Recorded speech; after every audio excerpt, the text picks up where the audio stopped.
Hello guys, hello mga kabady. After 11 months, mga kabady, mayroon po tayong bubuksan, no? So, nag-decide na ako bubuksan kasi hindi ko na siya po lalagyan kasi masikip na po. Kaya bubuksan na po natin. Titingnan natin kung ilan ang laman. Okay? Ito guys, papakita ko sa inyo. Yan, ito. Ang bigat. Yan. This is piggy bank. Yan, piggy bank. Ang bigat guys. Puno na siya. Okay. So, nasimulan ko ito guys last year, February 2025, no? Simulan ko siyang ipunin. So ngayon, January 2026 na ngayon, titingnan natin kung ilan ang laman ito, no? Ang napakabigat. Medyo malaki naman konti, no?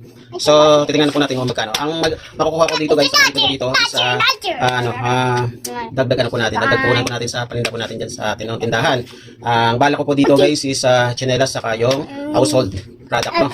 Para naman po dati po kasi meron din kaming pandano, pero unti-unti po siya nauubos po kasi hindi po siya na-maintain kasi minsan meron po tayong mga pangailangan o kaya mga emergency financial na kailangan paglaanan. So kaya napabayaan. So ngayon ibabalik po natin siya guys. Ibabalik ko po siya kasi marami pa rin naghahanap dito sa atin. So malalaman nyo guys kung magkano po yung ating naipon, no? Kasi guys pangalawang beses ko na po ito. Ito na pangalawa. Nung una po na nabuksan ko almost 8 months naman po yun guys. At nakakuha po ako ng 27k. Pero ngayon hindi ko po alam kung magkano ang laman po dito. So abangan natin guys, no? Pagbabalik. Thank you for watching. Pagbabalik po. Bye bye.